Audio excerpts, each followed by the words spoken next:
Magandang umaga po. Sa araw na po na ito, February 12, Thursday, ako po si Jenna, ang inyong magiging daily devotion leader po ngayon. So, ang ating pong teksto ay makikita sa Ephesians chapter 4, verses 17 to 24. Tayo po ay yumuko at manalangin. Panginoon naming Diyos, buong puso po kaming nagpapasalamat sa biyaya ng panibagong araw. Sa sandaling ito ng aming debosyon, inaanyayahan ka namin manahan sa aming mga puso at isipan. Linisin mo po ang aming mga alalahanin at punuin mo kami ng inyong kapayapaan, pag-ibig at liwanag, upang ang aming panalangin at pagninilay ay maging kalugod-lugod sa inyo. Ito po ang aming dalangin sa ngalan ni Jesus. Amen. Ang bagong buhay ni Kristo. Sa pangalan ng Panginoon, binabalaan ko kayo. Huwag na kayong mamuhay tulad ng mga hindi sumasampalataya. Walang kabuluhan ang kanilang iniisip at wala silang pangunawa. Dahil sa kanilang kamangmangan at katigasan ng ulo, wala silang bahagi sa buhay na kaloob ng Diyos. Sila'y naging alipin ng kahalayan at wala silang kahihiyan. Wala na silang inaatupag kundi pawang kalaswaan. Hindi ganyan ang natutunan ninyo tungkol kay Kristo. Napakinggan na ninyo ang aral ni Jesus at natutunan na ninyo ang katotohanang nasa Kanya. Iwan na ninyo ang dating pamumuhay. Hubarin na ninyo ang inyong dating pagkatao na nasisira dahil sa masasamang pagnanasa. Magbago na kayo ng diwa at pag-iisip. At ang dapat ninyong isuot ay ang bagong pagkatao na nilikhang kalarawan ng Diyos at nahahayag sa matuwid at banal na pamumuhay ayon sa katotohanan. Sinabi ni Apostol Pablo na huwag na tayong mamuhay tulad ng mga taong hindi nakakakilala sa Diyos. Ang ganitong pamumuhay ay magulo ang pag-iisip, malayo ang puso sa Diyos, matigas ang damdamin at walang pakialam sa kasalanan. Dahil dito ginagawa nila ang mali ng walang kahihiyan o pagsisisi. Kapag hiwalay sa Diyos, nagiging bulag ang isip at manhid ang konsensya ng tao. Iwanan ang dating buhay na puno ng kasalanan. Ang ibig sabihin nito, hindi lang basta tigilan ang maling gawain, kundi talikuran talaga ang dating paraan ng pamumuhay. Itigil ang mga ugali at gawain na labag sa kalooban ng Diyos. Halimbawa, ang pagsisinungaling, madaling magalit, ang pagkainggit, imoralidad, bisyo, panlalamang sa ating kapwa. Magdesisyon na huwag nang bumalik sa dati. Kahit mahirap, humingi ng tulong sa Diyos dahil hindi ito kayang gawing mag-isa. Palitan ang masama ng mabuti, hindi lang pag-iwas, kundi bagong gawain.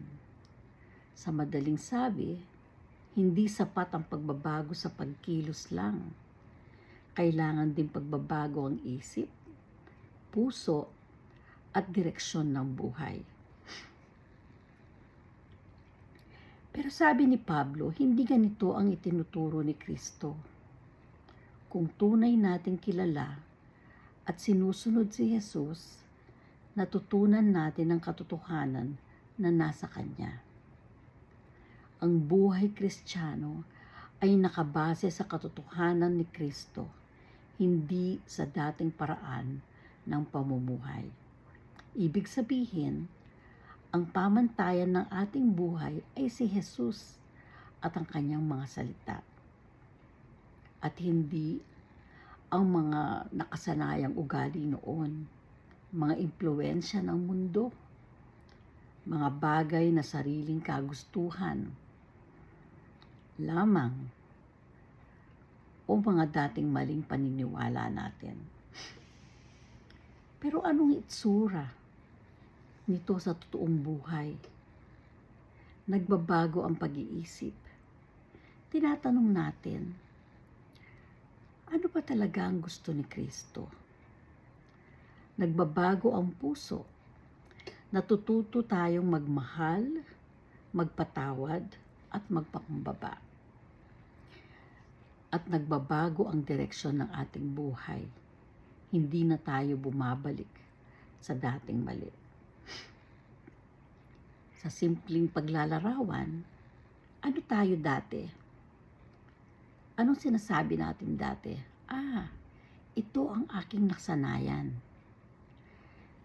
Pero nung nagbago na tayo, ito ang ating sinasabi. Ito ang katotohanan ni Kristo. Ang pagiging Kristiyano ay hindi lang pagpapapalit ng reliyon, kundi pagpapalit ng pundasyon ng buhay mula sa luma patungo kay Kristo. Inuutusan tayo na hubarin ang dating pagkatao, ang lumang ugali at pag-iisip na nisisira dahil sa masasamang pagnanasa. Iwanan ang dating buhay na puno ng kasalanan. Ibig sabihin nito ay sadyang talikuran ang lumang paraan ng pamumuhay na hindi ayon sa kaloob ng Diyos. Hindi lang ito pagbabawas ng maling gawain, kundi pagputol sa ugnayan sa dati nating pagkatao. Anong mga kasama nito na kailangan putulin? At sa anong paraan? Pagsisisi, pagkilala at pagtalikod sa kasalanan. Gayon din ang pagbabago ng isip. Hindi na natin binibigyan katwiran ng mali. Ganon din ang paglayo sa tukso. Iwasan ang mga bagay, lugar, at impluwensyang humihila pabalik. Kailangan tayong maging matibay sa mga ganitong bagay. Palitan ang kasalanan ng pamumuhay na kalugod-lugod sa Diyos. So, paano natin sasabihin nung panahon na dati pa? Paano natin sinasabi nung tayo nasa dating pamumuhay pa? Ganito talaga ako. Pero paano natin sasabihin ngayon tayo nagbago na? Hindi na ito ang buhay na binigay sa akin ni Kristo. So ang pag-iwan sa dating buhay ay hindi perpekto agad. Pero ito ay araw-araw na desisyon na piliin ang kabanalan kaysa kasalanan. Sa halip, magbago ang ating isip at espiritu. Ang tunay na pagbabago ay nagsisimula sa loob, sa pag-iisip at puso. Ang ibig sabihin nito ay ang pagbabago na gusto ng Diyos ay hindi panlabas lang, kundi nasa asal, sa salita at saka sa itsura, kundi panloob kung paano tayo mag-isip at ano ang laman ng puso natin. Pag-iisip, paano tayo binabago ng Diyos sa paraan nating magdesisyon at pangunawa? Hindi na ayon sa mundo, kundi ayon sa katotohanan ni Kristo. Ganon din ang ating mga puso. Nililinis ang ating motibo, pagnanasa at layunin mula sa makasarili tungo sa pagsunod sa pagmamahal ng Diyos. Pero bakit mahalaga ito? Dahil ang panlabas na kilos ay bunga lamang ng laman ng puso. Kung hindi nagbago ang loob, babalik at babalik lang sa dating kasalanan. Ayusin mo muna ang ugat at kusa ng susunod ang bunga. Ang kristyanong buhay ay nagbabagong loob, hindi nagpapanggap. Isang araw-araw na pagpapahayag na baguhin ng Diyos ang isip at puso natin. At isuot ang bagong pagkatao. Isang bagong buhay na nilikha ng Diyos na makatarungan, banal, at pamumuhay ayon sa katotohanan. Bilang mga mananampalataya, tinatawag tayong mamuhay na parang bagong nilalang. Ibig sabihin, dahil kay Kristo, bago na ang ating pagkatao. Hindi lang naayos ang luma, kundi pinalitan ng Diyos. Ano ang kahulugan nito sa araw-araw? New identity, no? Bagong identity sa atin. Hindi na alipin ng kasalanan, kundi anak na tayo ng Diyos. Bagong pamantayan. Ang buhay ay ginagabayan na ng salita ng Diyos. Ganon din, magkakaroon tayo ng bagong direksyon. Hindi na bumabalik sa dating pamumuhay. Bagong layunin, mamuhay para sa kaluwalhatian ng Diyos. So, paano natin masasabi ito sa dating buhay natin? Ito ang nakaraan ko. Pero ngayon, sa ating bagong pagkatao, ang sasabihin natin ay, ito ang bago kong buhay kay Kristo. Ang pagiging bagong nilalang ay hindi lang titulo. Ito ay panawagan na ipakita sa isip, salita at gawa ang bagong buhay na ibinigay ng Diyos. Iwanan ang lumang pamumuhay na malayo sa Diyos. Magbago ng isip at puso. Isabuhay ang bagong pagkatao kay Kristo.